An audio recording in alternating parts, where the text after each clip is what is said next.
The Degenesis Roadmap is a series of booklets published for the Degenesis role-playing game in 2021.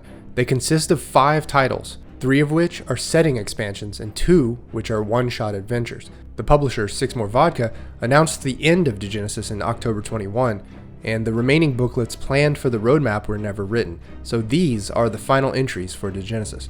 Each entry in the so-called roadmap was intended to be produced quickly and through the help of fan donations. They were written, illustrated, and published in rapid succession at a rate of roughly 1 new entry per month. Aside from providing setting expansion and a couple of adventures, these booklets advance a metaplot that is tightly woven with the setting and answer a number of questions while creating new mysteries. In this video, I'm going to go fairly in-depth into each of these final entries in the Degenesis line and present those answers and those questions as I was best able to understand them myself. As for the one-shot adventures, I will be including minor spoilers, but will avoid giving away anything beyond the introductory scenes. And at the end of each segment, I'll offer up my honest opinion about the booklets. And at the end of the video, I'll give you the recommended reading order on how to read Degenesis as a whole. If you're watching this as your introduction to the Degenesis RPG, it's worth mentioning that this is actually the last of 6 deep dive videos that I've made covering the game. It's a pretty deep setting, but I've managed to unpack some of the major details in previous videos. You may want to watch some of those videos before jumping into this one in order to get the most out of what the hell I'm talking about. Each of the physical booklets have an ultra sturdy feel to them despite being staple bound booklets. The cover paper is ultra thick and each page is also pretty thick. The ink and paper quality are something you might see in a really fancy industry conference handout or an expensive wedding. It's just about as high quality as any printing press could possibly muster. As mentioned, the Degenesis line has come to an end. I've left a link below to their website where you can see if you can snag any of their remaining stock before they enter the realm of online auctions. If you've read the setting expansion Justician or watched my 2 videos on it, you're aware that there is a large population of clanners in the capital city. In fact, they make up the large bulk of the population when compared to the cults. They are, as the book puts it, the laborers, craftsmen, farmers, brewers, butchers, bakers, and any other job required for a civilized society to function. Among the dozens or hundreds of clans who have moved to the big city and lost their cultural identity over the generations, there are now 4 so-called great clans. These are the Stukov, Brenny, Providers, and Steelmasters. It's worth noting that this book does remind you that you can make up your own clan in this game. The core rulebook actually provides a whole toolset for doing so, and it's one of the few places in this game where you're invited to really take the reins in the setting. Nevertheless, here are the 4 great clans. Stukov. Politically speaking, the Stukov are at the top among the clans, being well connected to the judges in Uptown and assume important societal jobs like the guild leaders of craftsmen and merchants. The cults who rule over the city prefer Stukovs as new recruits since they generally have a weak cultural identity of their own and are eager to serve the existing political power structure. Their ranks range from mere citizen, which is actually a lot better than most clanners in the city, up to apprentice candidates called factotums, quartermasters who work in low and mid-level city administration, a special firefighter rank called the Firewatch, to real estate agents and landlords called urbanists, and finally upper middle city administrators called deputies. The elderly leaders of the clan, called partisans, occupy a council that is actually devoid of any political power in the city, but they do have authority within the clan. Brenny. Nestled between the harbor, the Stukov Quarter, and the Steel Monolith are the remnants of a clan once known for its healing abilities. After the Spitalians asserted their monopoly on healthcare of all sorts, the Brenny went underground with their services and now act as alternative medicine providers. Think chiropractors, balms, salves, and more questionable mystical cures. Some have even turned to creating poisons, while other members of the clan have risen in civilized society as renowned brewers and distillers, making the best booze in the Protectorate. These booze-making Brenny often earn citizenship for their contribution to society. The ranks of the Brenny reflect their nature as healers and poisoners. One starts as an aide or lackey who runs around delivering herbs, chemicals, and supplies. Then at the level of guru, which is far lower ranked than it sounds, they study the human body through the lens of physiotherapy, acupuncture, first aid, and nutrition. Since none of these disciplines are taught by the Spitalians, they are technically illegal to practice and thus make any Brenny guru practicing clinical medicine a part of the city's underworld. At the very top of the clan structure are 7 Meisters, who dictate clan activities and are themselves masters of their chosen discipline, and who occasionally appoint an inheritor, a sort of chemically induced messiah who offers mystical guidance in times of great need. Providers.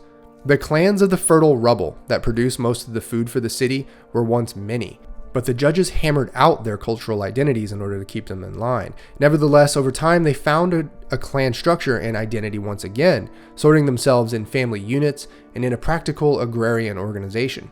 This new clan is called the Providers, and their entire existence is indeed to provide food through farming. Their ranks reflect a growing resistance to the authorities of the city that rule over them. At the bottom are runners and harvesters, who operate the bulk of the farming activity, but there are also bruisers and vandals who selectively resist Spitalian authorities and sometimes take drastic violent action to protect the interests of provider leadership. Brigadiers are tasked with maintaining rituals and cultural practices like marriages and festivals, and the jurymen and patriarchs run the villages and adjudicate disputes among the farmers. Steelmasters. As the legend goes, clans who sailed from Asia and landed on European shores centuries ago spread across the continent. 3 of those clans ended up using their mastery of metalworks and metal craftsmanship to serve the empire of Exalt. When Exalt fell about 115 years ago, the Protectorate abducted those clans wholesale and imprisoned them in luxury in the steel monolith in Justitian, and made them use their skills to make weapons for them. In time, these 3 clans were whittled down to 2, and those 2, the Ogota and Gotokai, continued for several generations making arms for the judges. Trapped in their massive factory tower, they call themselves the Cloud People, and now they fight amongst each other about whether or not they should ever be allowed to leave the monolith.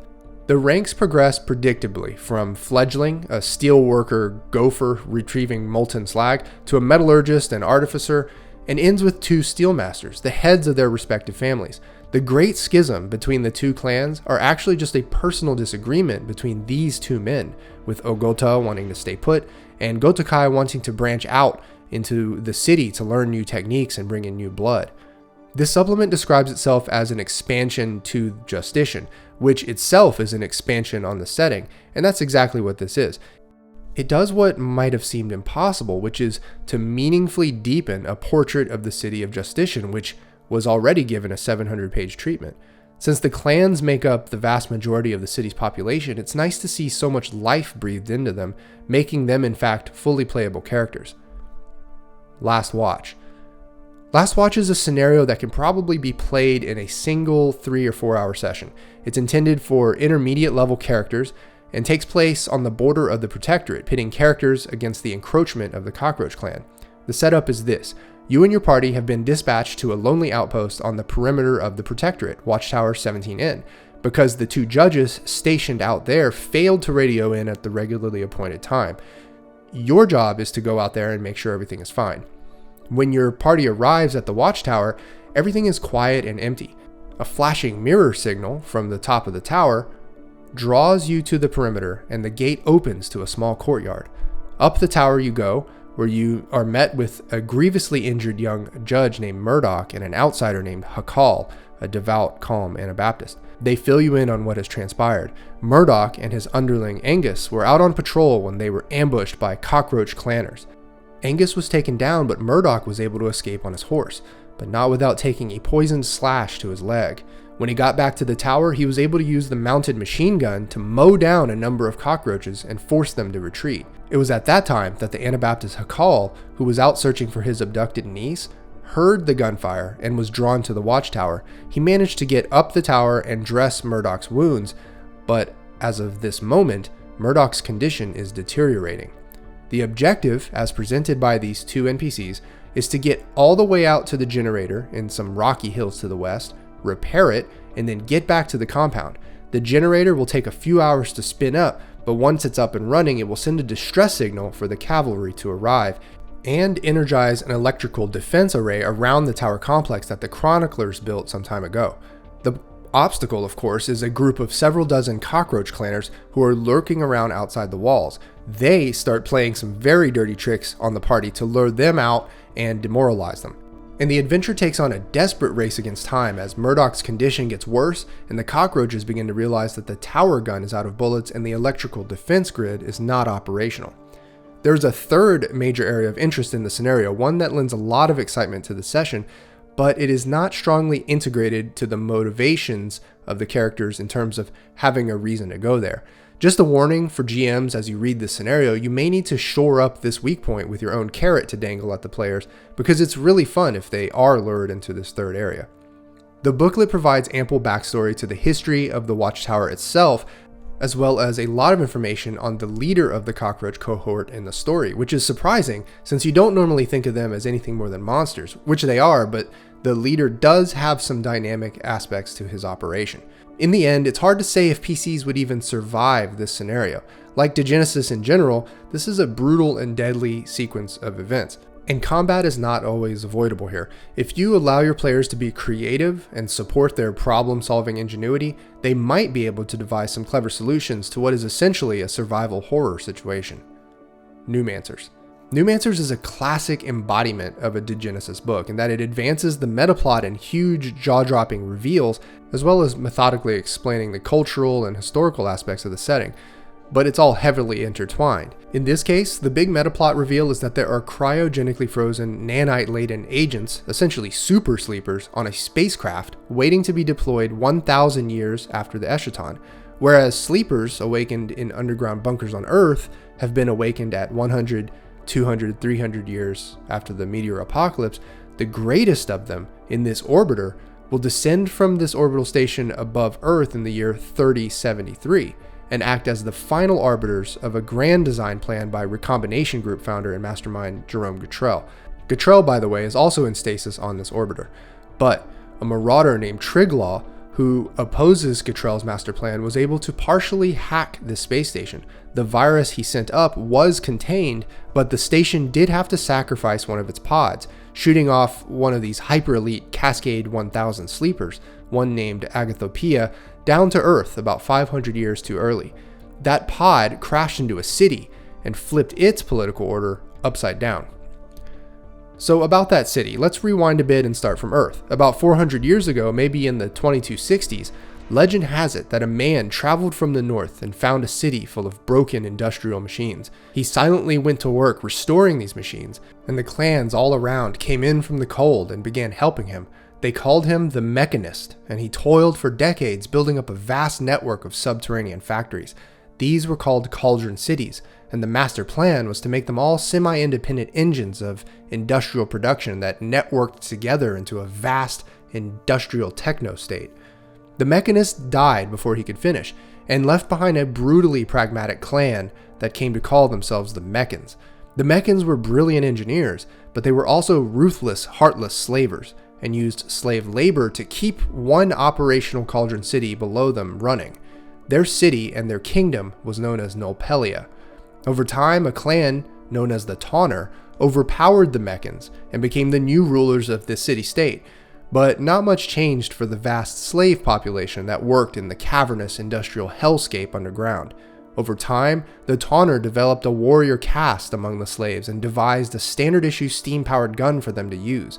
This new weapon was the Pneumohammer, and the warriors who used them were called Pneumancers. Things went like this for some time until the fallen spacecraft of Agathopia came crashing. She didn't exactly survive the crash. When it came in at a low angle and obliterated the Tawner Palace, the seat of power of the entire city-state, the super advanced nanites that composed her entire body exploded and froze instantly into a dome of fractured metal. A nanite cloud was all that remained of her, yet it still contained valuable clues to Gatrell's master plan.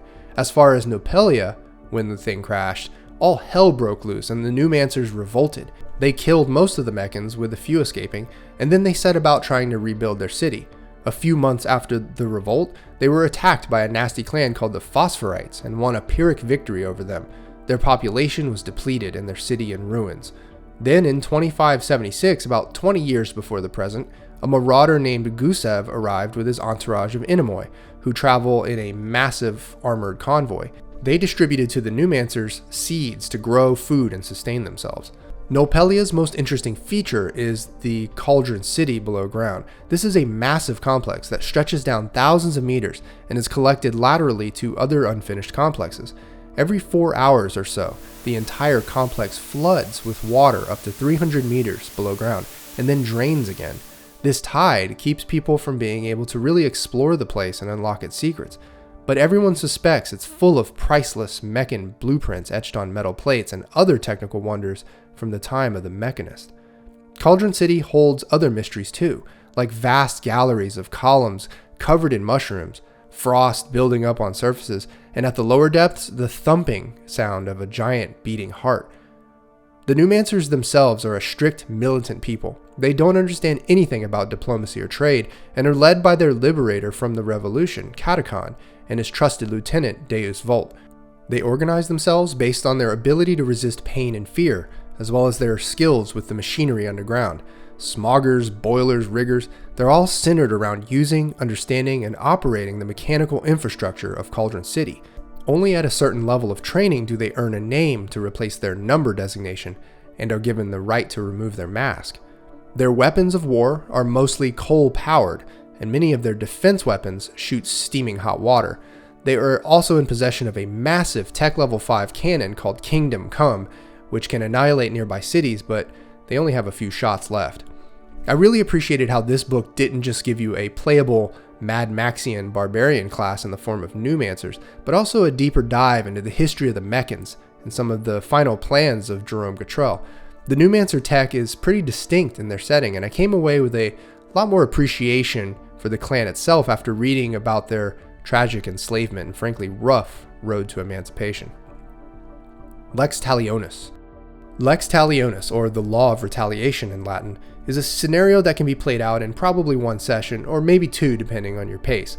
It is recommended for experienced characters who have already established themselves in the region of Justitian and the Protectorate generally. There is some connective tissue between this scenario and Last Watch, which I discussed earlier, as well as another published scenario called Harm's Way, but none of those connections are critical. Here's the setup. Half a century ago, an Anabaptist leader named Nuntius restarted an order of elite soldiers called Acherons. He used ruthless methods to create mentally fortified agents of destruction meant to go head-to-head with the most elite of the ranks of the enemy, Jehammadans. A man named Zeno was one of these Acherons, and he was tasked with going behind enemy lines and causing as much chaos and death as possible, and he was good at it. Then, 7 years ago, the so-called Adriatic Wars ended, and all the Acherons were called back. But Zeno was too far gone. He had taken to drinking the blood of his victims, and at one point he drank the nanite-infused blood of a Jehammadan elite, an Arianoi. The nanites gave him visions and snippets of memories of Ares, but more than anything, it drove him mad. His elite pack of warriors, 12 fellow Anabaptist commandos, all followed him as if he were a prophet, and they all called themselves the Rotten Few. Anabaptist leadership put a massive price on their heads for continuing a reign of terror even after being ordered to stop at the end of the war. Just the other night, the Rotten Few showed up in the Anabaptist district of Cross Quarter in Justitian and caused a huge bar fight. Judges were able to capture Zeno himself, but the rest of the gang, who now just number 6, got away. You and your party are approached in secret by the judges, who are asking you to transport Zeno out of Justitian to a nearby town. You are briefed in a dark warehouse in the dead of night and told that the safety of Zeno is more important than virtually anything else. You're given an armored carriage pulled by 6 horses and steered by a young judge named D, and are told to make the trip to Ignatz in 24 hours. As far as the setup goes, that's about it, but it's worth mentioning that a lot of different factions want Zeno. The Anabaptists want him first and foremost as an outlaw who threatens their peace with the Jehammadans. The judges want him in one piece in order to exchange him in Ignatz for another high-value prisoner that they've spent years looking for. The chroniclers, who you are hiding this whole prisoner exchange from, want him for information about Cathedral City, and the warlike elements of the Jehammadans want him simply to die for his crimes. Each of these competing factions come into play, and the whole scenario plays out on the road and at the final destination.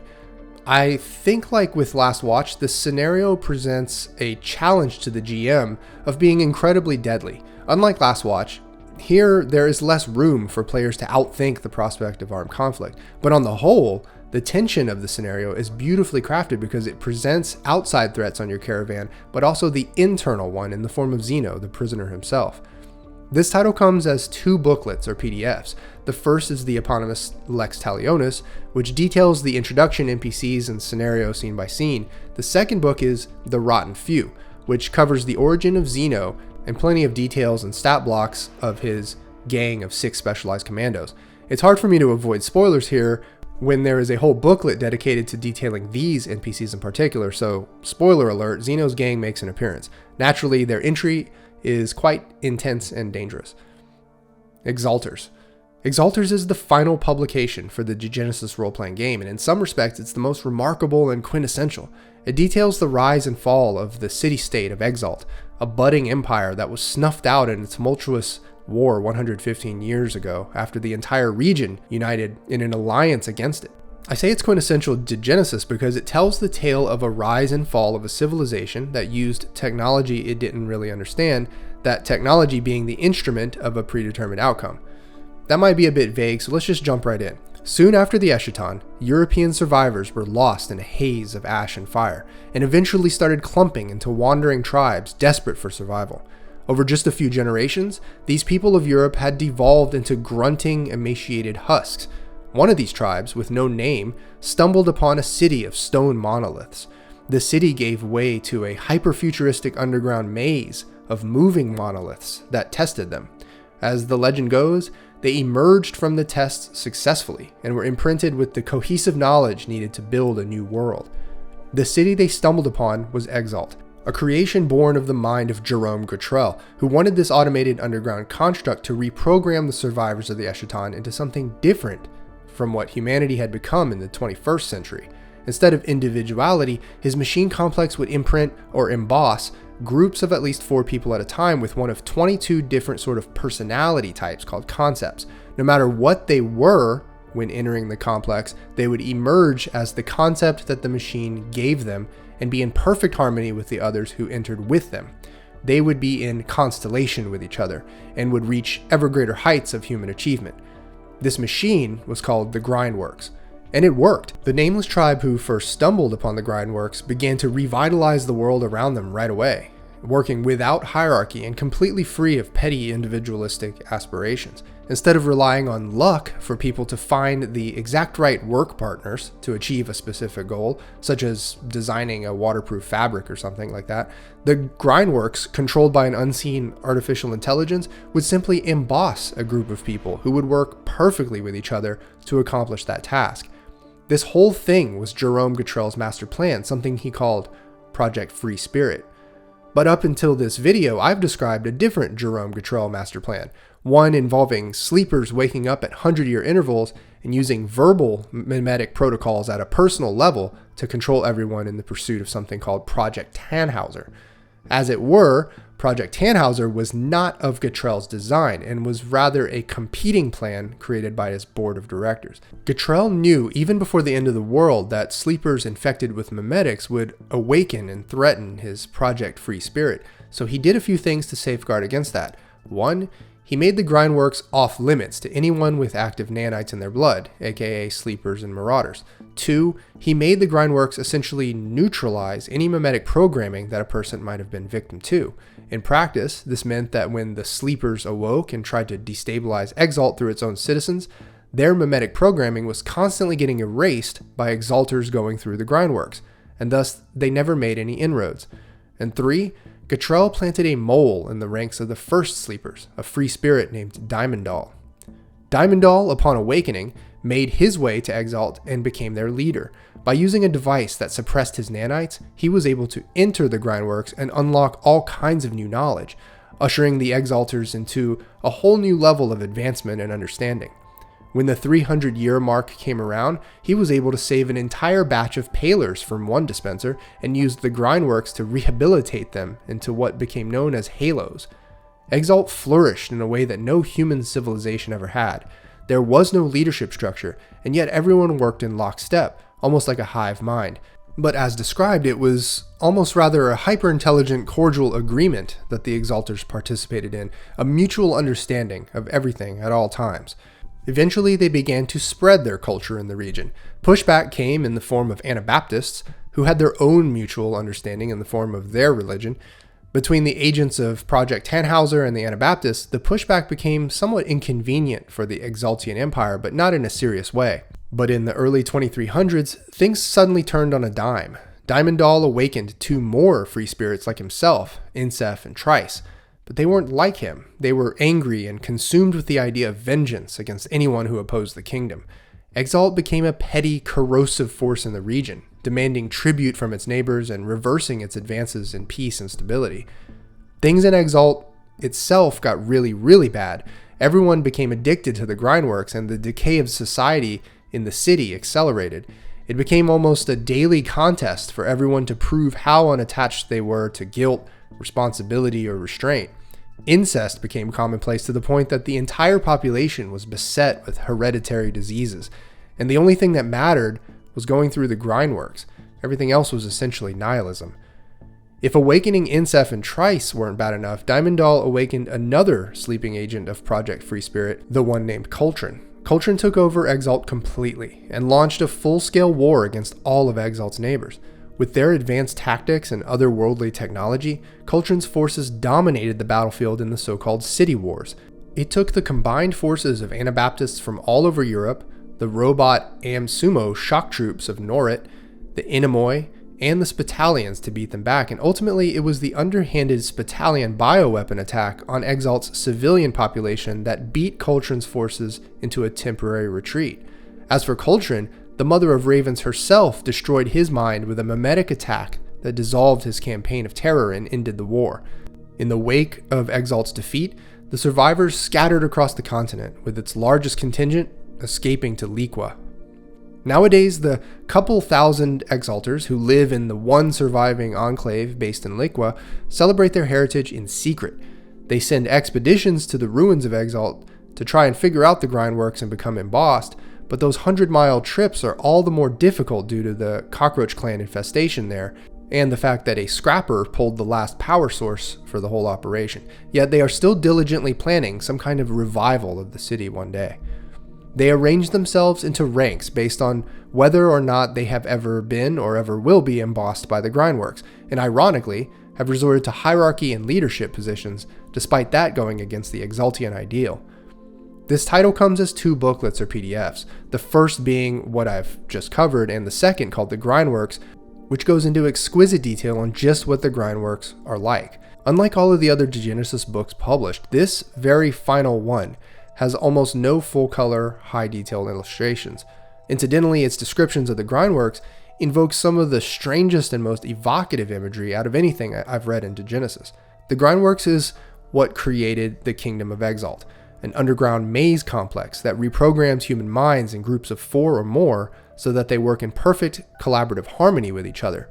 It's a vast labyrinth of black stone blocks that form walls, floors, and ceilings, and can move and rearrange into all kinds of configurations, hiding rooms large and small, except at specific times of the year.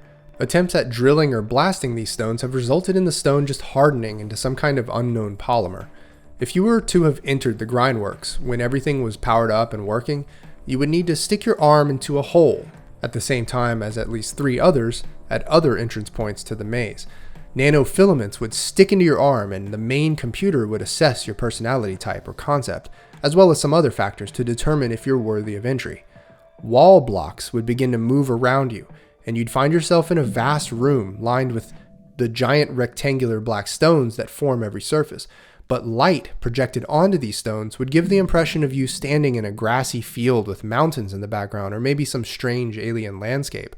And you would be presented with one kind of deadly challenge or another, depending on what the AI thinks your new concept should be. The book doesn't exhaustively describe the kinds of tests you would face, but rather describes them in more general terms. But it does emphasize that the grindworks will try to kill you if it thinks that you have failed the test. If you survive, then you emerge in constellation with your companions, provided they survive too. But while you were in there, you might also have found one kind of Exaltian tech treasure or another, strange devices that enhance your abilities, or weapons that give you a battlefield advantage. After really pondering the two Exalters books, I'm haunted more than anything. The Grindworks aren't really to blame for the kingdom's downfall, but the state of decay that the kingdom sank to makes it seem like maybe the Grindworks and Gatrell's Free Spirit project are just inherently bad in the hands of humans. But that's all philosophical. In terms of Exalters as a gameplay supplement, the diaspora of Exalt can be used as one kind of intriguing NPC or another, and as a playable clan. And regardless of if Exalters themselves come into play, there is the Grindworks, the template of an epic sci-fi dungeon crawl where you don't battle monsters, but the dungeon itself. As far as the 22 concepts that the Grindworks emboss on people, they are real elements of the game's mechanics, as are constellations. That gives the Grindworks a little bit more significance and brings concepts full circle as not just a game mechanic, but an integral element of how human minds work in this fictional setting. Here is a suggested reading list for the entire Degenesis series. My 6 videos did not cover a number of these entries, but I did hit upon some of the major touchstones in the game.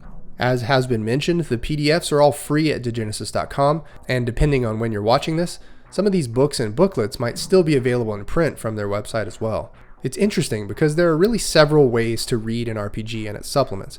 You can read them with the express intent to play, which means you're scouring the text for relevant mechanics and story details for your table, or you can read them critically, like I'm usually doing, where you're trying to assess various qualities of the book, from its playability to its readability and presentation to its overall originality, etc.